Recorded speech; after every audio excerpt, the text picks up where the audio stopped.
नमस्कार दोस्तों, मैं हूं रामेंद्र सिंह चौहान। संविधान से कोई ऊपर नहीं है और न कानून से कोई ऊपर है। भले ही यह राजनेता समझते रहें कि वह कानून से ऊपर है, लेकिन कानून से ऊपर ना तो राजनेता है और ना देश का आम नागरिक है।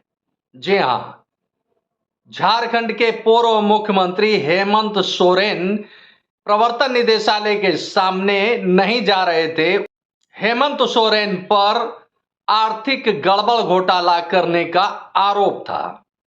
प्रवर्तन निदेशालय ने एक दो नहीं बल्कि 10-10 सम्मन भेजे हेमंत सोरेन को, लेकिन हेमंत सोरेन कोई न कोई बहाना बनाकर प्रवर्तन निदेशालय के सामने नहीं जा रहे थे। इस तरह से यूं कह सकते हैं कि हेमंत सोरेन अपने आप को कानून से, संविधान से ऊपर समझ रहे थे।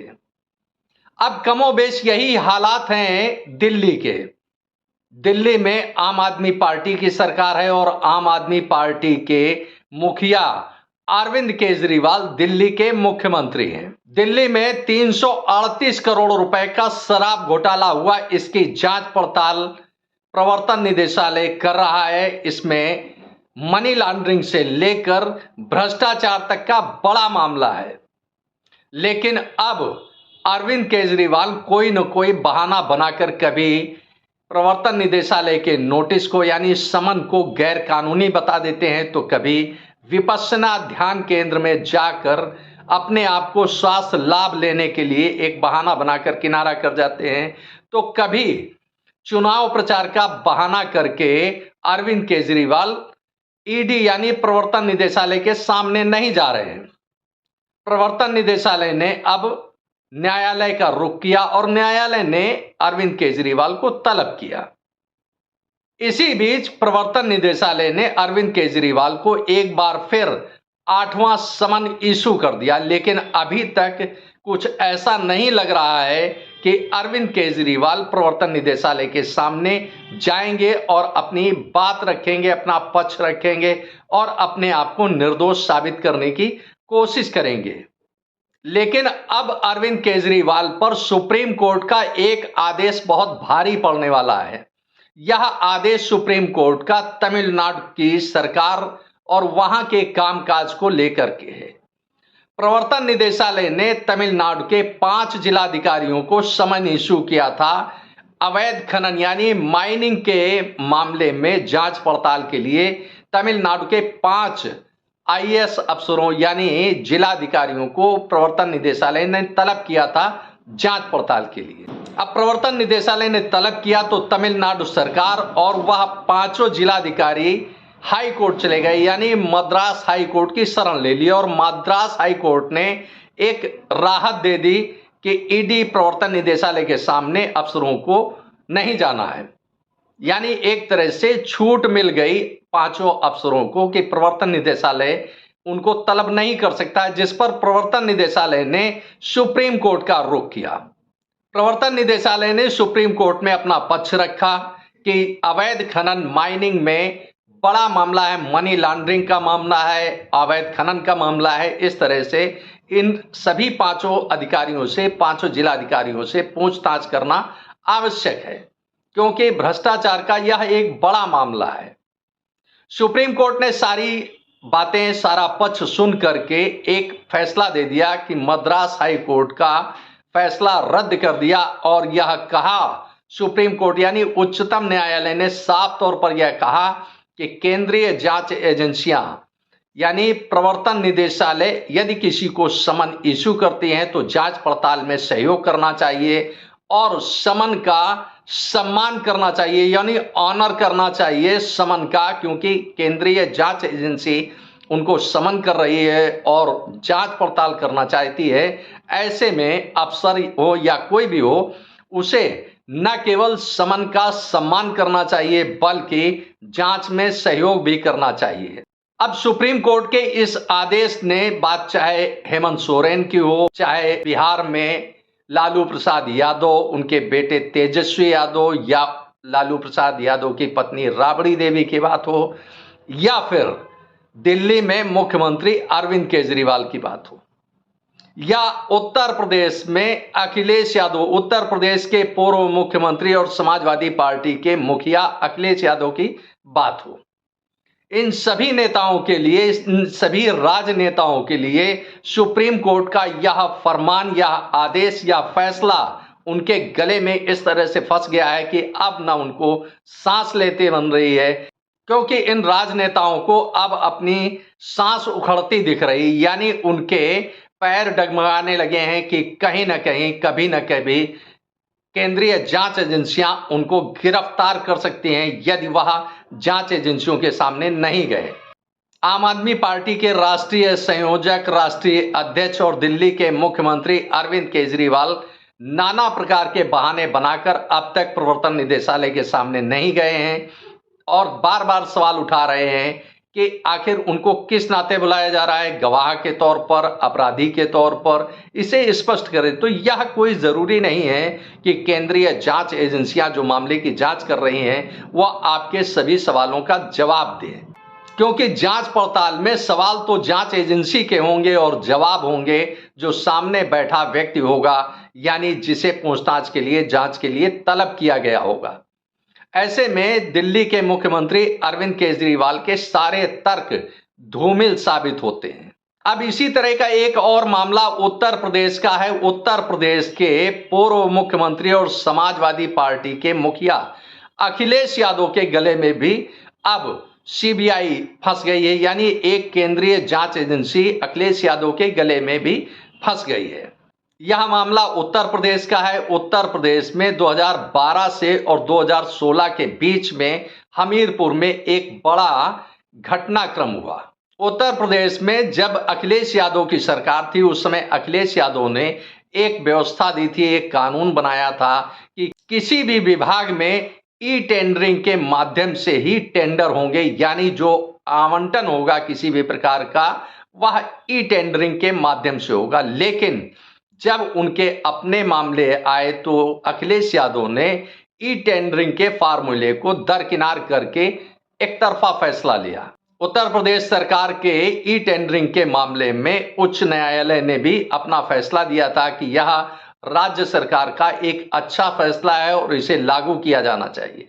मामला उत्तर प्रदेश के हमीरपुर जिला का है। हमीरपुर जिला में उस समय वी चंद्रकला आईएएस एक जिलाधिकारी के रूप में तैनात थी और उत्तर प्रदेश के मुख्यमंत्री थे अखिलेश यादव। अखिलेश यादव मुख्यमंत्री के साथ साथ खनन मंत्री भी थी। इस तरह से खनन मंत्री के रूप में भी उनकी बड़ी जिम्मेदारी थी उत्तर प्रदेश सरकार में। अब मामला इसके बीच में यह आया कि ई टेंडरिंग को दरकिनार करके एक दो नहीं बल्कि 13 टेंडर स्वीकृत कर दिए गए ई टेंडरिंग को दरकिनार करके, और यह सभी टेंडर थे हमीरपुर में मोरंग खनन के, यानी खनिज खनन के यह टेंडर थे। यह सभी टेंडर एक ही दिन में स्वीकृत किए गए जिलाधिकारी के स्तर पर। उस समय उत्तर प्रदेश के मुख्यमंत्री और खनन मंत्री थे अखिलेश यादव। लिहाजा खनन से संबंधित यह सभी फाइलें खनन मंत्री के पास भेज दी गई और खनन मंत्री यानी अखिलेश यादव ने उस पर अपनी स्वीकृति दे दी, जबकि उनका ही यानी अखिलेश यादव ने ही कानून बनाया था कि कोई भी टेंडर ई टेंडरिंग के माध्यम से ही होगा। अब इस मामले की ही जांच पड़ताल सीबीआई कर रही है। इसमें खनन का मामला है, मनी लॉन्ड्रिंग का मामला है, भ्रष्टाचार का मामला है, इस तरह से इसमें कई मामले हैं। और इतना ही नहीं, सीबीआई के साथ साथ इसमें प्रवर्तन निदेशालय भी जांच पड़ताल कर रहा है। अब प्रवर्तन निदेशालय ने पूछताछ करने के लिए बतौर गवाह अखिलेश यादव को नोटिस भेजा, यानी समन भेजा कि सीबीआई के सामने आकर वह अपने बयान दें। लेकिन जैसा कि अन्य राजनेता करते हैं, जैसा कि झारखंड के पूर्व मुख्यमंत्री हेमंत सोरेन ने किया कि प्रवर्तन निदेशालय बार बार बुलाता रहा लेकिन वह नहीं गए, अंतोगत्वा प्रवर्तन निदेशालय हेमंत सोरेन को सीएम हाउस से घसीट कर ले गई। अब कमोबेश यही स्थिति दिल्ली के मुख्यमंत्री अरविंद केजरीवाल के सामने भी बन रही है। भले ही कुछ वक्त लग जाए लेकिन अंतोगत्वा होना यही है, ऐसे संकेत दिख रहे हैं। क्योंकि यदि केंद्रीय जांच एजेंसियां अपना सही ढंग से काम नहीं कर पाएंगी, कानून के दायरे में रहकर वह भ्रष्टाचार की जांच नहीं कर पाएंगी, तो ऐसे में एक बड़ा सवाल उठता है केंद्रीय जांच एजेंसियों के औचित्य पर। और कमोबेश आज नहीं तो कल यही स्थिति उत्तर प्रदेश के पूर्व मुख्यमंत्री और समाजवादी पार्टी के मुखिया अखिलेश यादव के साथ भी होती नजर आ रही है, क्योंकि जिस तरह से सीबीआई के समन को दरकिनार किया है अखिलेश यादव ने, उससे यह साफ लग रहा है कि अखिलेश यादव भविष्य में भी सीबीआई के सामने अपना पक्ष रखने यानी अपना बयान दर्ज कराने यानी जांच पड़ताल में सहयोग करने के लिए अखिलेश यादव सीबीआई के सामने नहीं जाएंगे, ऐसा प्रतीत हो रहा है। अब भले ही अपोजिशन अलायंस के यह लीडर यानी राजनेता भले ही केंद्र सरकार पर या भारतीय जनता पार्टी की सरकार पर आरोप लगाते हों द्वेष भाव का, लेकिन केंद्रीय जांच एजेंसियां कहीं न कहीं तो भ्रष्टाचार की जांच अवश्य करेंगी। इतना ही नहीं, उत्तर प्रदेश के मुख्यमंत्री योगी आदित्यनाथ ने सदन में कुछ समय पहले अखिलेश यादव पर, जो अखिलेश यादव नेता विपक्ष हैं विधानसभा में, उन पर सीधे सीधे आरोप लगाया था कि इंग्लैंड में होटल और ऑस्ट्रेलिया में टापू कहां से आए यदि अखिलेश ने उत्तर प्रदेश को नहीं लूटा है, जिस पर अभी तक अखिलेश यादव कोई जवाब नहीं दे पाए। जबकि उत्तर प्रदेश की जनता जानना चाहती है कि यह आरोप जो मुख्यमंत्री योगी आदित्यनाथ ने अखिलेश यादव पर लगाए थे वह कितने सही हैं, कितने गलत हैं। क्योंकि यदि अखिलेश यादव कोई जवाब देते हैं तो वह भी जनता के सामने आएगा। और मुख्यमंत्री ने जिस तरह से विधानसभा में आरोप लगाए अखिलेश यादव पर, उससे यह साबित हो गया कि कहीं ना कहीं भ्रष्टाचार की जड़ें बहुत गहरी हैं राजनीति में। समाजवादी पार्टी के मुखिया अखिलेश यादव ने भले ही सीबीआई के इस नोटिस को, इस समन को नजरअंदाज कर दिया हो, लेकिन जैसा कि सुप्रीम कोर्ट का फरमान है, आदेश है, उसका फैसला है, उसके तहत केंद्रीय जांच एजेंसियों को सहयोग करना ही होगा। इन राजनेताओं को, भले वह हेमंत सोरेन हो, अरविंद केजरीवाल हो, अखिलेश यादव हो, लालू प्रसाद यादव हो, राबड़ी देवी हो या तेजस्वी यादव हो या कोई अन्य राजनेता हो, इन सभी को केंद्रीय जांच एजेंसियों के समन का सम्मान करना ही होगा, जैसा कि सुप्रीम कोर्ट के आदेश में सामने आया है।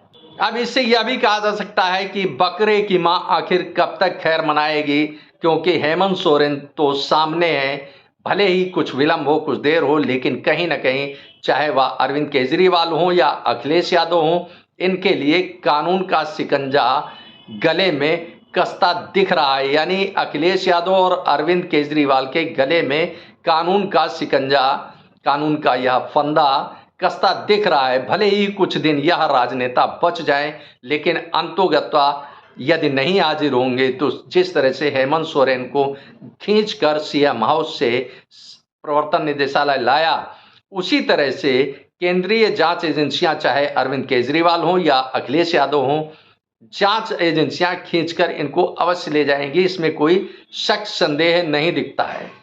तो इस तरह से आप समझ सकते हैं, देख सकते हैं कि यह राजनेता कानून से अपने आप को किस कदर ऊपर मानते हैं, क्योंकि जांच एजेंसियां तलब करती हैं, समन भेजती हैं और जवाब चाहती हैं, लेकिन यह राजनेता केंद्रीय जांच एजेंसियों को ठेंगा दिखाने से बाज नहीं आते हैं। आपने इस वीडियो को देखा, आपको यह वीडियो कैसा लगा कमेंट बॉक्स में हमें अवश्य बताएं। वीडियो को शेयर करें। यदि आप हमारे चैनल पर नए हैं तो हमारे चैनल को सब्सक्राइब करें, जिससे हमारे आने वाले वीडियो, आने वाले नोटिफिकेशन आपको मिल सके। दोस्तों, वीडियो को लाइक करना ना भूलें। आप लाइक करते हैं तो हमारा प्रोत्साहन होता है, हमारा मोटिवेशन होता है। आपने वीडियो को देखा, आपका बहुत बहुत धन्यवाद। Thank you. जय हिंद, जय भारत।